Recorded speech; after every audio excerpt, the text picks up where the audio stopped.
Good afternoon. Welcome to this Chambers Wales event. I'm Christopher Knott. I'm Senior Partner at Capital Law, and I'm a chair in the second of the In the Round series around recover, rebuild and revitalise around the Welsh economy. The Welsh Government published its economic recovery plan shortly before it went into purdah before the election. And this series is designed to look forward, to say, how realistic is that plan? What is it that we can all do to pull together and help make that plan or something like it work? Today we're talking about recovery in hospitality in Wales, probably the sector that's been damaged the most. How is it going to come back? How is it going to rebuild? I'm joined by 5 experts in the sector and in finance in the sector. And I'm going to allow them to introduce themselves to you as we go around the room talking about this subject. I'm going to start off with Alistair. Alistair's from Brains. And can we open up by talking about the themes you think will shape the recovery in the hospitality sector? Okay, well, good afternoon. I'm Alistair Darby, Non-Exec Director at Brains. Good to be here. I think briefly, I think there are some interesting challenges that have got some inherent tensions. I think there's a real tension between consumers wanting their experience to be heavily digitalised, yet at the same time, we've got to get our people back from furlough and delivering a great experience, and consumers are expecting that, so that's a really interesting tension. I think there's a really big tension between this wall of pent-up consumer demand, which we can take advantage of, but how do you do that when your balance sheet's been really ripped apart by the pandemic? So how do you invest to build market share when your balance sheet's under stress? And then I think the third really big challenge for us as a sector is that we've got to prove once and for all that we can run so safely that there's never ever a return to lockdown in this sector because it's done untold damage. So I think that's a really exciting opportunity for us to once and for all kill this theory that hospitality somehow is a place of cross-infection, which is clearly, I think, evidently not the case. So I think that's a very big opportunity for us to prove ourselves over the coming months. Yes, I mean, people said before the last lockdown that probably the safest places to be were in some of the pubs and restaurants around Wales. Yeah, absolutely. Shauna, you run a very famous independent. How does that play out with you? Good afternoon, everyone. My name is Shauna Guinn, and I am one half of the Hangfire restaurant down in Barry, which is a very small restaurant, but with a very big reputation. Everything that Alistair says chimes with me. So, for example, over the last year, it costs us £9,000 a month to stay closed. Right. So when we had to pivot the business into a heat-at-home service, it wasn't really about making a profit. It was actually about protecting our cash reserves. And yes, in a business where the balance sheet is stressed and has been ripped apart. My focus now, I'm actually quite optimistic, if I'm honest, about the tail end of this year. I think whenever we do get open, there is a tsunami of customers that feel like caged animals who cannot wait to come out and enjoy a meal and a drink with their friends in a safe space.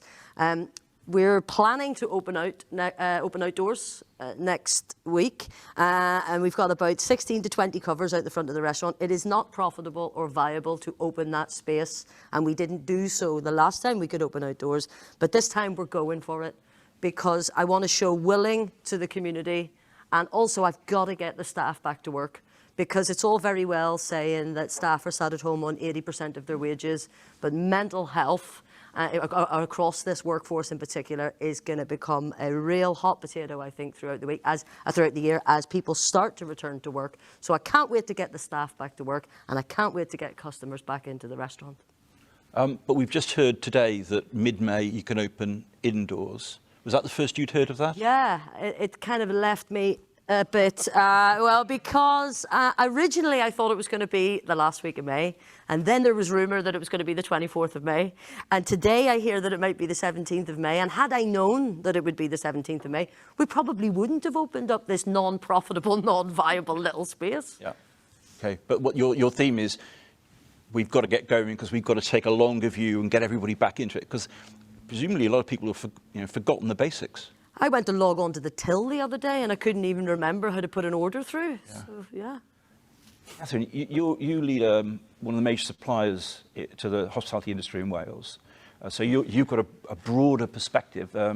serving both the major organisations and the independents. How do you see it playing out over the next year? So thank you very much for the invitation. Kathryn Jones, Sales and Marketing Director of Castell Foods. To say it's been a challenge is very underestimated. It's been a nightmare, but so has it been with everybody else in the room and hundreds and thousands of us in Wales. You know, we had to sort of strip everything right back, whilst at the same time adjusting our business, because we've got to stay positive, we've got to keep going. None of us knew how long it would last for. Never did we predict that we would be in it for at least a year, 12 months. We never thought that. But however, all through the time, we were sort of trying to plan ahead, how are you going to come out of it? But we're at it, we've been in a very difficult position for a long time. Stock, manufacturers, suppliers. When we had the Eat Out to Help Out back in August, what a nightmare. We were given very little notice, and we literally had to turn everything back on, get everybody back in from furlough. Okay, they hadn't lost too much momentum because they hadn't been that long. But crikey, trying to get suppliers then to get stock in, they were social distancing in their own manufacturing plants, which meant that we needed sort of 6-7 times the product with half the amount of product coming through. Going back to, as you mentioned earlier, possible opening 17th of May. 3 weeks is not a lot. So whilst we, on one hand, we're trying to we've given away a lot of product to food banks and charities and things like that. We've probably got about 750,000, £1 million worth of stock there that we've either had to redate, all obviously through DEFRA and everything with legitimate date extensions, paying people to do that on the night shift, which is the most expensive shift. Well, knowing that we are going to open May the 17th, some of that might have had 2 months' date left on it, so we could have sold it in date, whatever. But anyway, are we going to open May the 17th? Do we plan to open May the 17th? We should have placed orders 3-4 weeks ago because our suppliers, some manufacturers still haven't opened back up. So the panic is now is stock, where, you know, if it was outdoor opening next week, as Shauna said, a lot of people aren't opening. If they are, it's on a much slower scale. So we would have had a slow, gradual reopening to get our staff back into it, to get the supply chain back up and running. But flicking this switch now for May the 17th is going to be tough. But we'll do it. We've got to do it. Do you think there's going to be long-term impairment to the supply chain in the sector? Or do you think that will work its way out? But it all goes back to when we were back in this in August, everybody was going hell for leather and we hoped it would last. There's that fear factor this time of how long will it last? If we keep on producing, are we going to end up in another lockdown? That fear factor, and that fear factor is going to be there a long time. But then again, on a positive side, you know, we've got to hit it 110 miles an hour. But another thing that we've seen as well during the pandemic is and hopefully will continue. I know there are quite a few arguments probably going to be in discussion going to be whether it will continue is support for local businesses and local products, as in Welsh businesses, Welsh independent businesses and Welsh products. And we have seen a great deal of that, we've diversified a lot of our business over to retail. We had to keep the business going, but also the general public supporting independent customers, independent businesses. And I say, I just hope that continues. Graham, you're the financial expert here. Alistair spoke earlier about balance sheets and impaired balance sheets, and we all know that. I mean, there are businesses across Wales, large and small, whose balance sheets are screwed. What's your advice to them? How do they deal with that? Well, again, thanks very much for inviting me. Graham Randall, I'm a Managing Director at Quantuma Advisory Limited, which is a financial advisory practice. And I spend quite a lot of my time advising companies that may be distressed, financially challenged, and we've advised a number, as you can imagine, over the last year across the sector, wedding and events companies, small hotels, larger hotels, food and beverage, national businesses, local businesses. And there will regrettably be some that fall by the wayside. Those with weaker balance sheets are quite likely to fall away, unfortunately. But it's been a really difficult time for businesses to manage the whole uncertainty of lockdowns and the stop-start nature of all that. In terms of how businesses can manage their stressed financial positions going forward, I just encourage openness, communication. Don't bury your head in the sand. Speak to all of your financial stakeholders, get everybody on board, regularly update your financial forecasts, ensure that those forecasts take account of post-COVID matters and post-COVID assumptions. Excuse me. And whether it's HMRC, suppliers, your bank, you'll find the more open you are, the more supportive they will be. So share those forecasts with them. Don't be frightened to do that. The worst thing you can do is to just not take their calls, not speak to anybody, and you just won't get their support. And don't bluff them. Don't bluff them at all. Bluff them. And be honest, and if anything, slightly pessimistic with your forecast. Much better to go back to them at a later date and say, actually, we've outperformed our forecasts, rather than have to go back again and renegotiate, because you then lost some goodwill. Yep. And you've lost credibility. So be honest, be open, take advice where you can from your accountant. There's plenty of help out there for businesses where their balance sheet's distressed.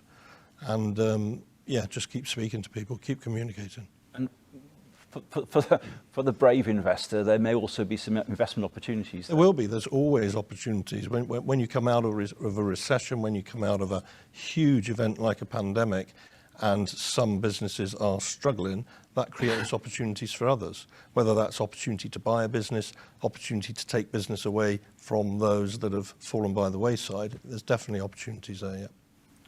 So Ian, you lead Wales's largest hotel and you lead the new convention centre. How do you, what goes on in your head when you hear of lockdown? What did go on in your head when you heard of lockdown? Oh, thank you. Ian Edwards, Chief Exec of Celtic Manor Resort and the International Convention Centre for Wales. So yeah, there's a lot going on in my head. And someone asked me that question today, actually, what's going on in your head? It's been a really, really tough year. But I think there's good news as well. I think the hospitality industry, there is some good news now. We're seeing light at the end of the tunnel, and we're definitely going to be coming out of that, hopefully in a safe way. But the events industry, which is a huge part of what I look after as well, there is definitely no light at the end of the tunnel on that front at the moment. And we've got a lot of work to do on that to convince government, particularly Welsh Government, on how we can operate safely in the events industry, how we can start promoting and operating with business events. UK Government have got a plan to open business events in England, and they're starting that in the next couple of weeks with test events inside for around about 1,000 people, which is a great start. And it's great for English venues, because what it does is it gives the consumer who wants to book large events and large conferences that they can go and book it in England. The challenge we have in Wales is, because we don't have that guidance, we don't know when we can start operating with business events. The clients won't come and book us because we don't have that guidance. But the good news is we are working with Welsh Government, and we have got a test event on the 20th of May for 100 people. And we'll show Public Health Wales, the local council and Welsh Government how we can do it in a safe environment and operate safely with mitigation. The law in Wales is 2 metre distancing. That isn't the case in England, so we've still got work to do. On the hospitality side, you've heard that 17th of May came out of the blue for indoor dining. Absolutely, it did. And there will be challenges for people supplying. We're going to rely massively on Castell and Kathryn to be able to deliver to us. All of our restaurants will open, so we'll want to hit the ground running. So it is going to be a challenge, and I think probably one of the biggest challenges will be servicing the restaurants and the bars that we have. We know, as we've heard, there's pent-up demand. People are chomping at the bit to get out of the cages and come and use our restaurants, our bars, our hotels. But we've got to operate safely. We've got to have the personnel in place to deliver that. So there are many challenges on both sides of the fence. I want to just talk about the Welsh Government for a moment, because I know you've played a very key role in, I think, their COVID-19 Hospitality Task Force, a group of people in the sector who've been their contact point. Mm-hmm. And, they had the same challenges we all had at the beginning of how on earth do you deal with this. So they had to make up rules for all of us. And there've been successes in there and there've been failures. You spoke about Eat Out to Help Out, how that has almost a worse effect than a bad effect rather than a positive effect. Is that dialogue going to continue? Or is it going to shut down? It's a really good question, Chris. I mean, so the COVID-19 task force was set up almost immediately when we went into lockdown, and it's key people from around the hospitality industry that talk with senior officials in Welsh Government and obviously ministers and the First Minister. So it's been a great conduit for Welsh Government to understand our challenges. And believe me, it's been fraught at times because we want to move the industry forward in a safe manner. Welsh Government have been very cautious in their approach in terms of opening, and behind the other four nations essentially as a whole. And I hands up, I've pushed them hard on opening sooner, but I also pushed back on when they were going to open in November. We came out of lockdown in November. I pushed them to say, keep us closed in November and give us a real good chance at December. Hospitality industry does really well in December. So keep us shut down and give us a fighting chance to get some revenue in December. So I've sat on both sides of the fence with Welsh Government and pushed my point, as have the task force. So no one would want to be the First Minister or the Prime Minister, I would have thought, during this time. And I think, it's been a real tough call for everyone, for politicians, for senior officials, for officials, and for the industry alike. So I think it's been a massive challenge. It's been incredibly useful for Welsh Government and for us as an industry. And the short answer to your question is yes, it will continue. We will continue liaising with officials at the moment. When a new administration comes in, they decide who they want to talk to. We've got a really good relationship with the senior officials in Welsh Government, so I'm sure they will push the importance of having this group together.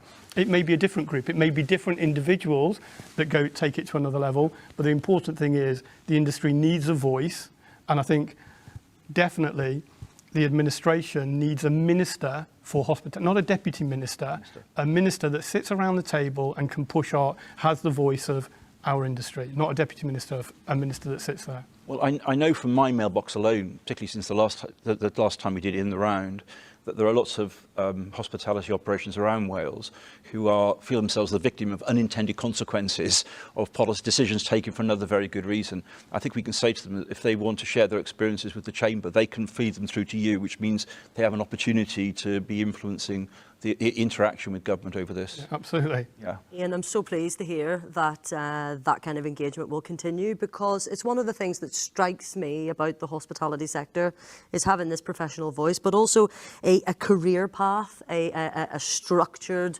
industry where people can develop their careers, because too often hospitality is looked at that thing that you do for a bit of cash in hand or while you're a student. Like the waitresses in my restaurant get asked, what are you studying, or what are you working towards? But they're very proud to work in hospitality. We've been working with Angela Hartnett for the seat at the table and a minister for hospitality. I'd love to see that in Wales. So if one of the good things that comes out of this pandemic is a more coherent voice for our sector, I think that will be one of the best things going forward. Yeah, I totally agree. And to add to that, we tried very hard to be part of that as well, because we felt that our side of it, wholesalers, the supply chain, we should have been part of it, but we fell between the cracks because without you guys, we haven't got a business. And vice versa. Yes, and we support each other, we work all the way. And, even back as far as the manufacturers, especially, the Welsh ones and things like that, but we understand the supply chain all the way back, and we just felt that that message wasn't getting through to Welsh Government effectively, because quite rightly, you were representing your businesses and the problems that you had day to day, but it wasn't going back far enough in the supply chain, and we felt that, and we just, why can't we get a voice, our type of business get a voice there as well? Do you not think, though, that one of the great things that has come out of this is that sense that you're making of I often call it about the ecosystem, this huge, great ecosystem of suppliers, plumbers, electricians, people who because this is one of the weaknesses of this industry, one of the great things, is very labour intensive. You have to decorate rooms and repair bathrooms and fix electricity and deliver food and so on. And it's a great employer of people. And one of the things I think is a fascinating opportunity for the Welsh economy is who knows what's going to happen to foreign travel? You know, are people going to be less excited about foreign travel than they previously were, or at the margins less excited because of all the risks involved? And is there going to be an amazing opportunity to drive the economy through hospitality and tourism and everything that's associated with it? Because, I mean, I don't know about you, I'm thinking twice about how I go abroad and what risk are you taking, and is there a risk I'm going to be halfway through my holiday and then told you're on the red list and you've got to go and stay in a hotel for 10 days when you come back, and how much is that going to add to your holiday? There's a definite sense that people have done staycation and gone, oh, this is great. I didn't know that place in West Wales. Absolutely fantastic. I didn't realise it was a viable alternative. Do you think that the shift in consumer behaviour that clearly has happened will stick? Well, this is a really good debate, because I think we all wish that it does stick, but I have my concerns. I mean, I was saying, I walk my dogs through the parks in Cardiff, and one of the things we're all hoping is that the air's got cleaner because we're not all driving around, and people are going to want that to stick. But you walk through, Sophia Gardens in the morning after a sunny day, and you don't see any of that sticking, frankly, in terms of the litter and the mess that's left everywhere. So I really hope that it will stay, but I think it's a risk it won't. And that gives us a really positive challenge, because it means that we've got to be brilliant. Yes. We've got to be brilliant. Otherwise, people will start saying, well, sure, I want to support local, but if I can go back out to Spain or I can go back out to Greece, I will. So, and that's why I really think the role that our people play in this, and how your point exactly about a career path, and how we make hospitality in the UK an amazing career so that we can deliver astonishing experiences to people, so it really is worthwhile staying. It's all part of the amazing opportunity. What you're saying, which is the sector needs to be confident and be proud and not undercut and not go shortchange on quality, because it's sort of, its absence has proven the need for it. I mean, certainly from talking to people in government, as I've done, that the importance of the sector has really rammed home to them. Yeah, and I think if anything, anything that's anything good that's come out of this pandemic is that the profile of our industry is right up there now, like never before, both with UK government and with Welsh government. Before we were fighting to be heard by politicians. We are the hospitality industry. We're a hotel, we're a restaurant, we're a bar, whatever. We are a coffee shop. There are too many of us to be seen by a politician to put any work into it. You're not that important. But now that profile is right up there. Our job now, as an industry, is to keep our profile high with UK government and with Welsh government, and show the importance of what we can do to the economy. Just going back briefly to business events. I mean, when we built a convention centre to the tune of £100 million in partnership with Welsh government. A convention, a conference, isn't just about communicating and meeting and networking. Of course, that's important. But the big fact about conferences and exhibitions is when you pull those together, that's where deals are done. Deals are done when you bring people together. And I'm not talking about a £10,000 deal or a £100,000 deal. We were fortunate enough to have the aerospace conference at the ICC Wales in September when we opened in 2019. And that event was attended by 2,000 delegates. 20% of those 2,000 delegates came from abroad. Tens of millions of pounds of deals were done during those 3 days. And that's where it can make a difference. And UK government are really waking up to that now, because deals aren't being done at the moment. Money isn't changing hands in that type of environment. So now our profile is high. Let's make the most of it. And just touching on what you were saying about staycation market, you're absolutely right. Again, people will come back if the quality is there, if the standards are there, then they will come back. Yes, of course, they're going to pine for the sun, and we can't guarantee that. But if we as an industry say, these are our standards, this is what we're going to adhere to, it doesn't matter if you're a bed and breakfast or if you're a 5-star hotel. You can both give quality service and quality delivery. Shauna, the pandemic gave birth to the Welsh Independent Restaurant Collective, and many said about time too. Will it hold on? Well, I think what I'm hearing from Ian is that there is an appetite for this, and it will stick. My question is, will it stick with the consumer? Because I feel that before the pandemic, the whole notion of hospitality and our view about servitude and it being sort of a very low-level, low-skilled job, one thing that I've always said, because I'm a career changer into hospitality, compared to you guys, I'm relatively new. I've only been doing this for about 7 or 8 years. I was a social worker previously and an academic, so I've come from backgrounds where there has been a professional body, and that's very, the kind of normal to me. But one of the things that always struck me about hospitality and the consumer view of it is if you want to buy really good produce, particularly local produce, and you want to make that by talented chefs that you pay properly, and then you want to deliver that to the table with really skilled front of house staff, that costs money. Yeah. And I am really interested to hear everybody's view on when we lost restaurants, everyone felt that we'd lost something, the fabric of society and all of these lovely things that we say about restaurants and they're part of the community. And yeah, but I wonder how long it's going to be before we slip back into that race to the bottom, poor quality food at really low prices, big chains competing with each other and squeezing out small independent restaurants. Can I go to Graham here as the financial man on precisely that point, which was, at the risk of paraphrasing, but I mean, the restaurant business got wiped out in the pandemic with the mid-market, it appeared, where well-funded organisations had tried to commoditise a consistent product, being that in a good price point. Do you think that's going to continue? And can I weave that into then the notion of localism? Because we've seen the growth of independent traders during this period of time.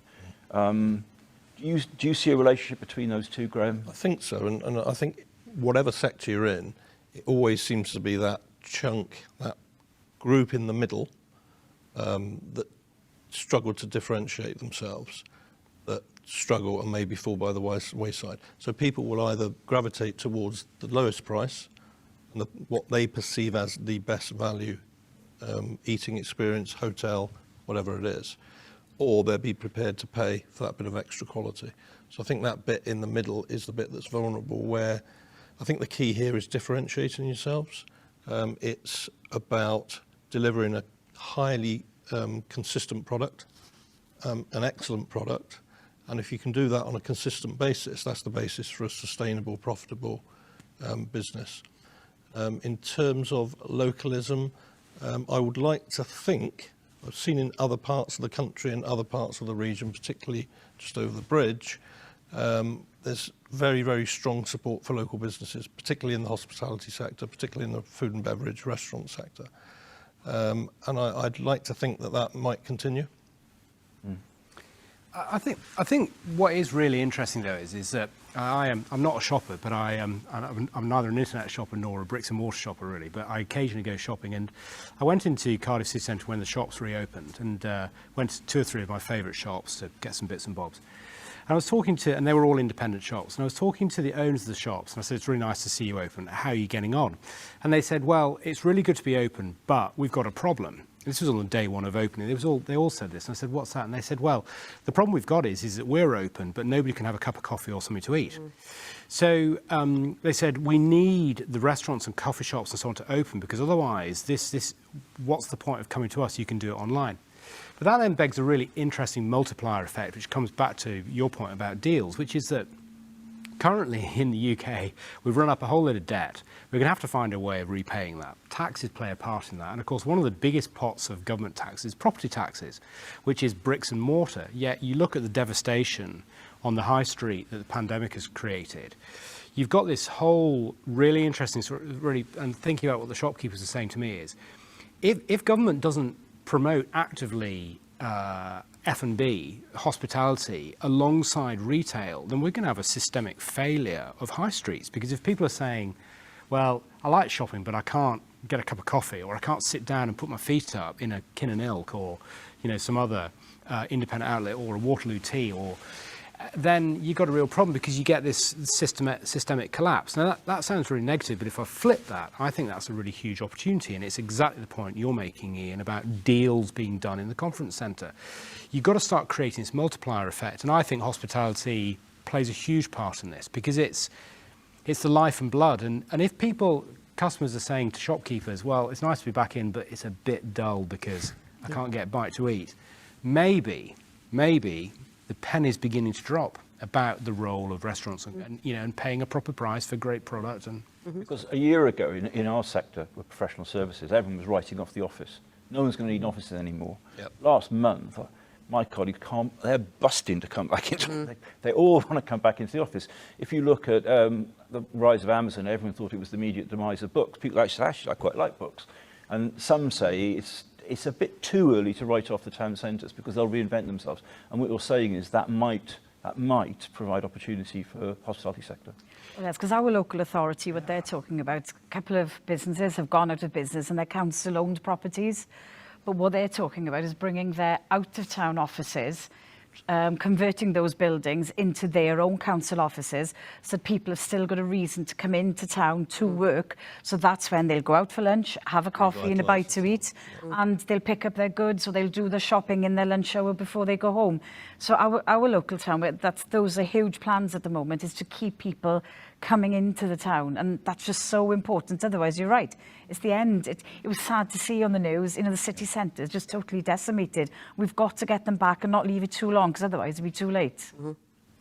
And I think the interesting part in this, back to localism, is that independents play a really, really big part in this. Because, look, I'm as big a supporter of, a chain restaurant like Coat or Carlucci doesn't exist anymore, but I think they do play a part as long as they're not oversupplied. But what really makes city centres interesting is that independent mix, the mix of independence with chains, and you get the best of both worlds. And I think one of the things that's amazing about, if you just look at Cardiff City Centre, is that who's at the forefront of reopening? Well, it's all the independents. Of course they want to get back open because they want to start taking cash again, but it's their lifeblood. And if you think of what makes Cardiff or Narberth or any of these towns really interesting places to shop, it's because of the independents, and we've got to get them back in business because they're the things that provide your restaurant, that provide the colour and the excitement and the difference that people crave. And I think what the pandemic revealed to me is how unbalanced, unfair and quite frankly chaotic a lot of the hospitality sector was before. You're talking about an industry with wafer-thin margins, with a ridiculous VAT rate, with the pressure on small businesses of everything from pension contributions to national insurance to PAYE schemes to statutory sick pay. For me, I think what I'm hoping is, with a voice for hospitality, is that we can keep some of these issues on the agenda. When I think about what was one of the motivating factors for me to open last August with the Eat, it wasn't Eat Out to help out. It was the VAT reduction.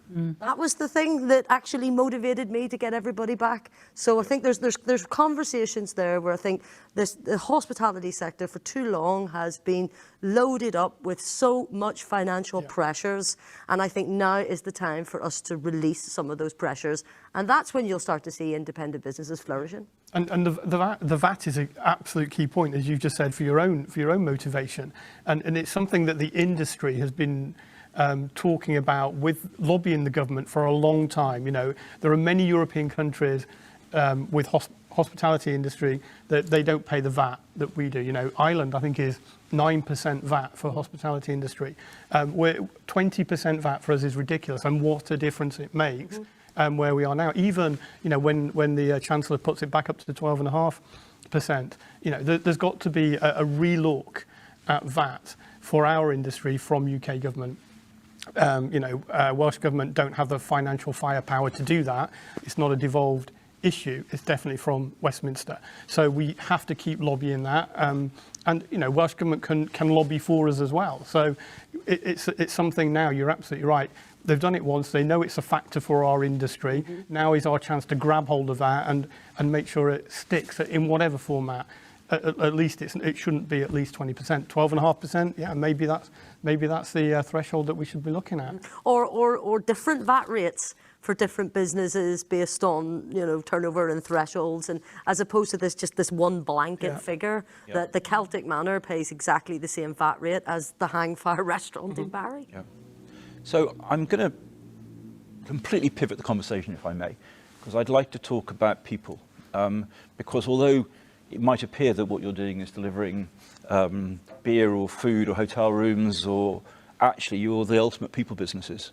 I mean, you stand and fall by the people who've been through a traumatic time, mass furlough, 80% of already low wages, and that'll be the same for many of the people watching this this webinar. How do you fix that now?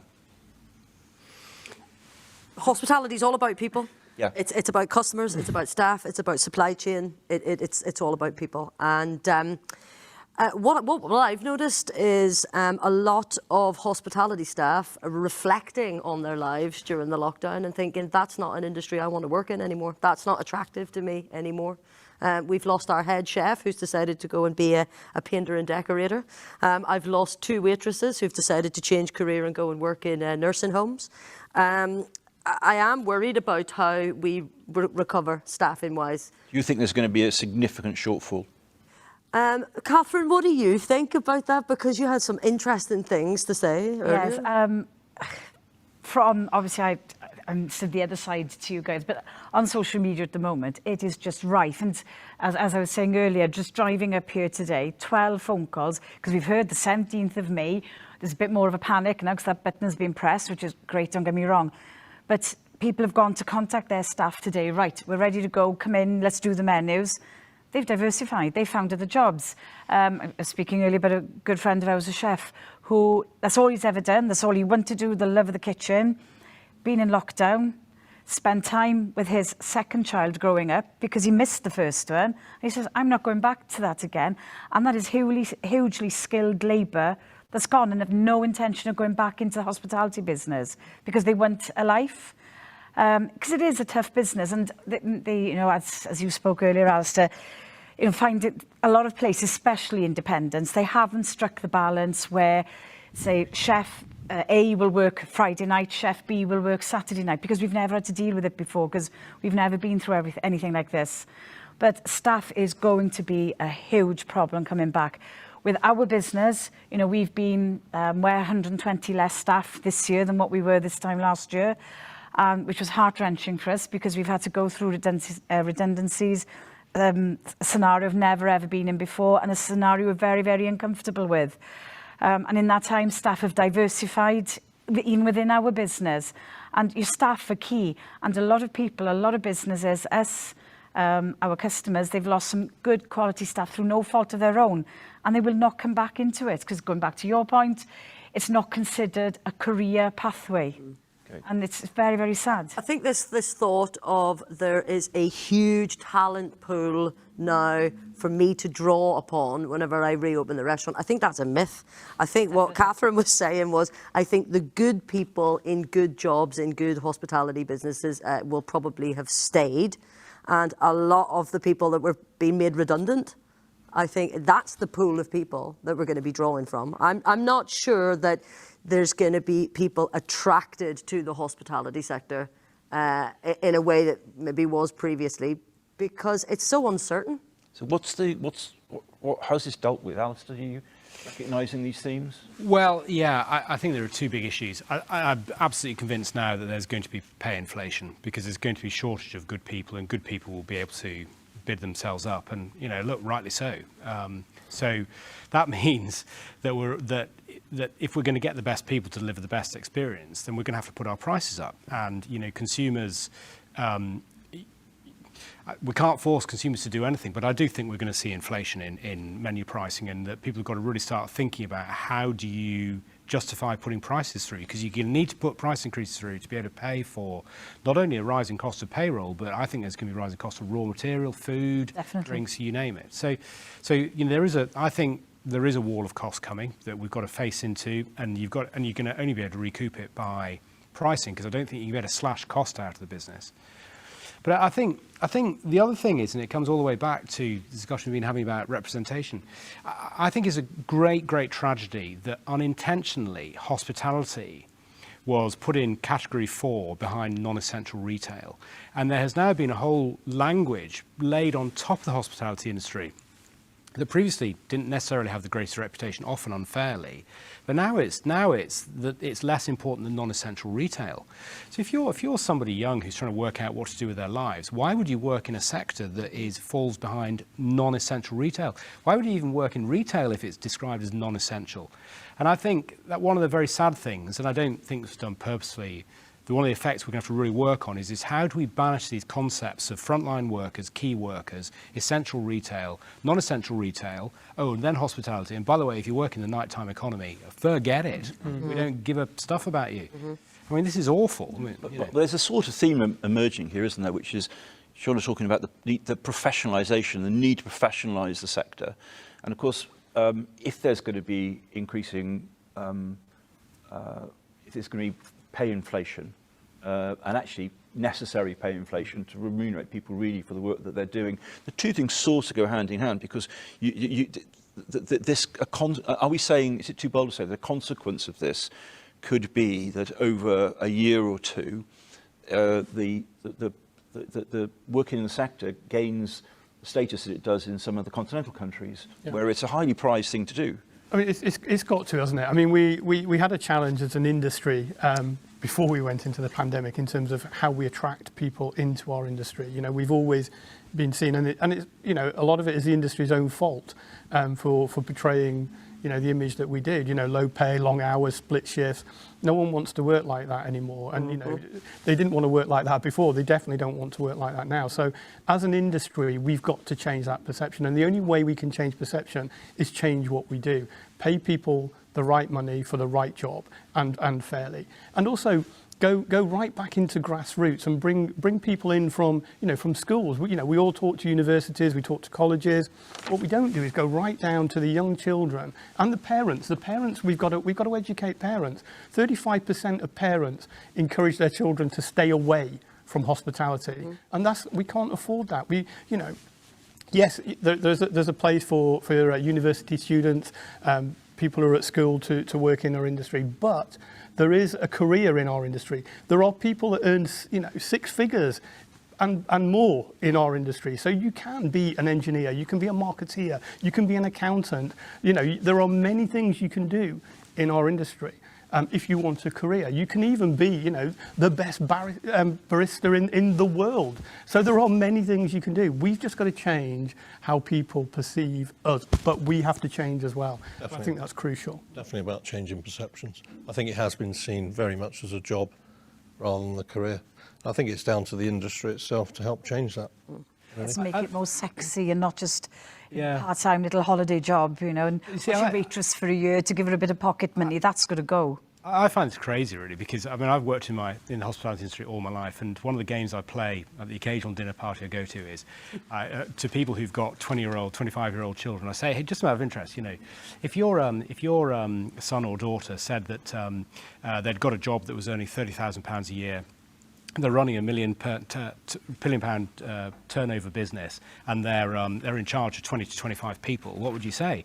And most people will say, well, fantastic, good on you, that's blooming amazing. And I said, well, that's what, you know, a good restaurant, or even an average restaurant, you know, 20 grand a week restaurant might be employing, and so on and so forth, and that's the pay going with it. And then in the moment you put restaurant in, they go, oh, well, yeah. but this is an amazing job. You know, my eldest daughter runs a business just like that, and she employs, you know, she's employing 15 to 20 people, so she's got to learn people skills. She's running a big business. She's got to run a highly regulated business. I mean, this is training staff. Yeah. But Graham, you touched on a point there, which said, you know, the industry's going to need to change. But will market forces achieve this? Because we're all saying that this is the direction of travel. Will market forces do this, or does it need?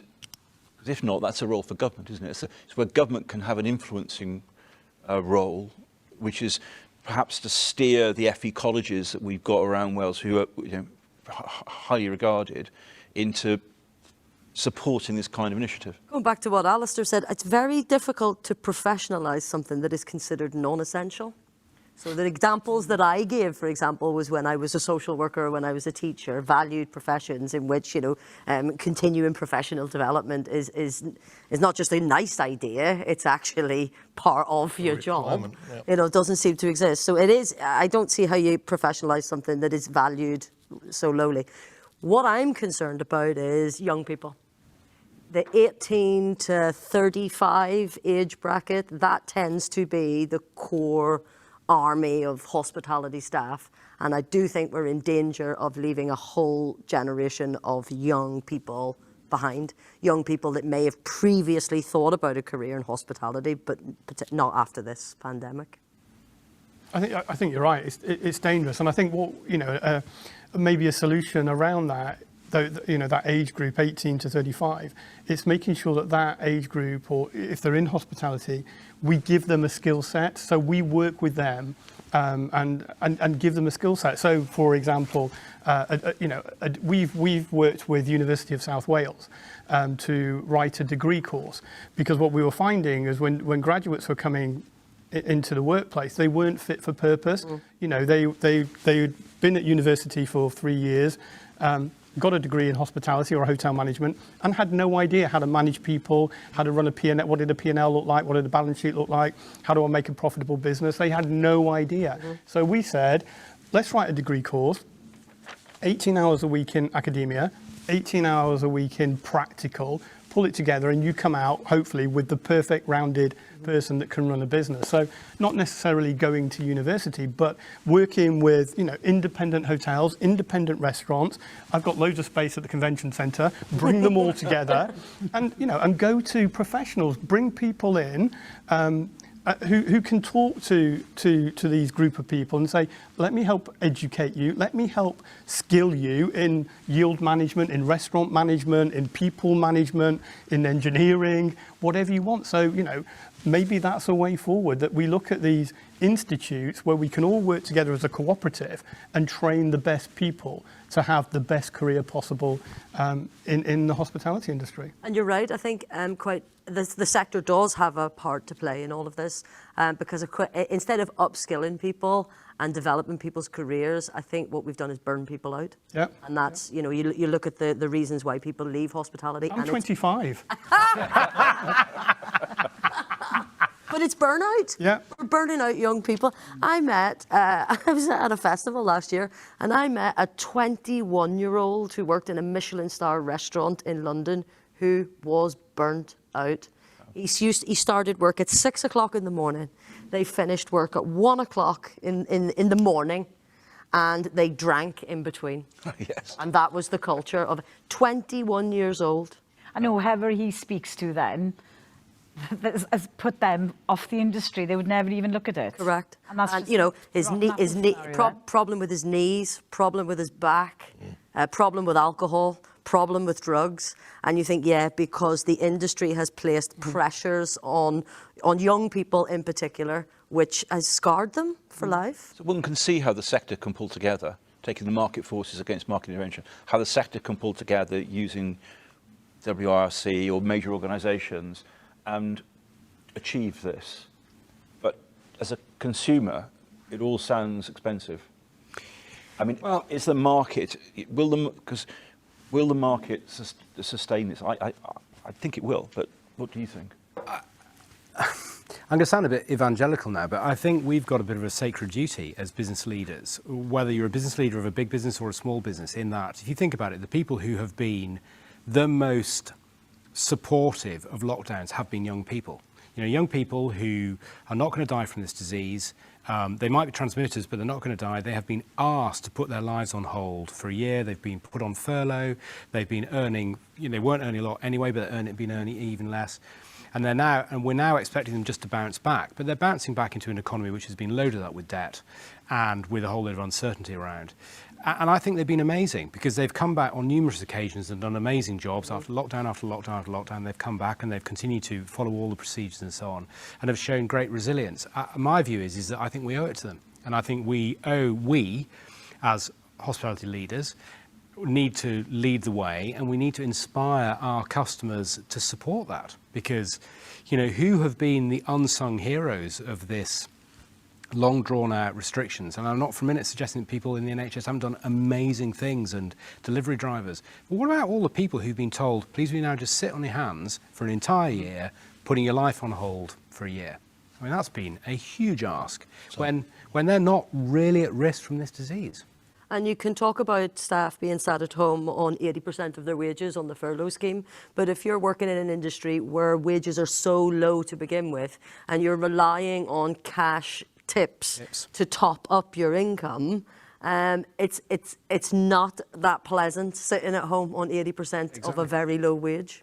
But if I just if I may go back to the point I was making, which is that there's an inevitability in this that people are going to have to pay the fair price, as you were talking about, the right price for good quality product. There is a sense that people during lockdown have got used to the notion of doing that. Localism, supportive independence, who are not the cheapest providers, and doing that in volume. Do you have any confidence that will remain, Ian? Yeah, I think it will. I think I mean, number one, it's simple economics, isn't it? We're talking about the staycation market, supply and demand, and automatically there's you see it with holiday cottages and people renting their house out with sea views. What this time last year or summer in a normal summer period it cost you £1,000 a week. Now it's £2,500 a week. So those mechanics are already happening, and I mean that's an extreme. But restaurants and bars will put their prices up. Brexit has already had an effect on that. We're hearing it from our suppliers that prices are going up. Our payroll is going to go up because we have to pay, a fair price, and that's absolutely right. So I think, the prices will continue to increase, and rightly so. People are prepared to pay for good quality, whether that's accommodation or food and beverage. No one goes away, or I've never seen it where someone has had an amazing meal and it's cost them £100 and said, I don't want to pay my bill. They'll pay if the bill is £100 and the steak was rotten, then they're not going to pay for it. You give them good quality and charge for it as well. Then you can manage that, and demand will be there. Somebody who does that, what's your waiting list at the moment? Well, we are unique because we have a unique product, and I think it was going back to something that Graham said earlier. If you've got a unique, innovative product, essentially what we've always tried to do is give people things that they can't make at home themselves. Yeah. So that's part of our USP. You're not going to go and put a whole brisket in a smoker just for you to eat. Well, I would actually, but it's about that product that brings people back. And I wonder from a drinking perspective as well, because I don't know if you're anything like me, that I've been free pouring liquor the whole way through the lockdown. Well, for your customers. Yeah. Not myself. Not myself. No, at home I've been free pouring. Somebody who said we need the pubs to open before we'll become alcoholics. Well, I mean, the thought of going into a pub and having a single with a mixer, I think we've got to give people something different, something innovative, something that they can't produce themselves. Because I'm being flippant, but in the lockdown, people have been cooking more, have been upskilling themselves more. Their product knowledge of food is increased. Their product knowledge of alcohol is increased. Yeah. There's so much more of an interest. But I'd like to think then that you're talking about sustaining it, that people then, because it's not easy baking at home. The amount of bags of flour we sold for eating, crikey Moses, and it didn't end for a very long time. But I would like to think then the effect that has had on the public, our customers, is that they appreciate what you actually do in your restaurants, and they think, I don't have to do this anymore, and they will pay for it. They realise how long it takes to bake this, make that, rather than, rather go to a supermarket and it's chicken ding or beef ding or whatever tonight. Your industry doesn't produce product like that. It produces good quality product from scratch. And I'd like to think that because we've been in it for so long, Joe Bloggs, your customers realise that and will pay the extra and actually appreciate it and will be proud to support it because they realise what you actually do for them. Yeah, I think I agree with you. Well, I was having a very similar conversation with my wife recently. She does most of the cooking in the house. I've done quite a bit more during lockdown, and I've got a completely new appreciation. If you're going to put a really quality meal on the table, it doesn't make itself, and it doesn't happen in 5 or 10 minutes. It's going to take an hour, hour and a half, 2 hours to produce that. And that if you're going out to a restaurant, and I'm now desperate to get back to a restaurant, and if you're doing that, that comes at a price. And I think most people, as I said earlier, if you're producing a very high quality product consistently, and people know, if I go to that restaurant, I know, and order that meal, I know it's going to come at that level of quality, people will very, very rarely complain about the price. I think like public perception, prior to the lockdown, there was definitely a perception that if you walked into a restaurant and it was busy, that the owners were minted. Yeah. That is a myth that I have tried to dispel and disperse, that any opportunity, that just because a restaurant is really busy doesn't necessarily mean that it's making any money. Nope. But a busy restaurant needs team members to service that. And I just take it back quickly just to the people side of it, which I think is really important. And we're talking about the young people that have been affected. And yes, they have been in lockdown for a long time. And it's their mental health as well, how they feel and how they feel about coming back to the workplace. You know, some food and beverage associates will have been out of the business since, you know, a year ago.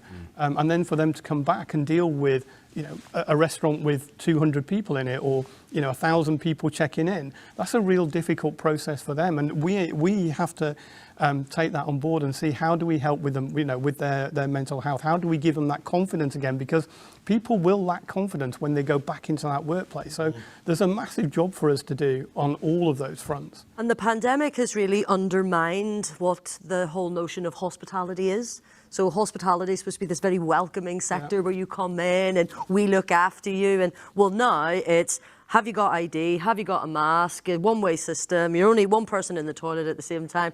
And actually the notion of ID and checking ID, that was the thing for me that was like the final straw in ripping out the heart and soul of hospitality. Because essentially, whenever you approach a restaurant and the staff have to ask you for identification, you are turning hospitality staff into bouncers.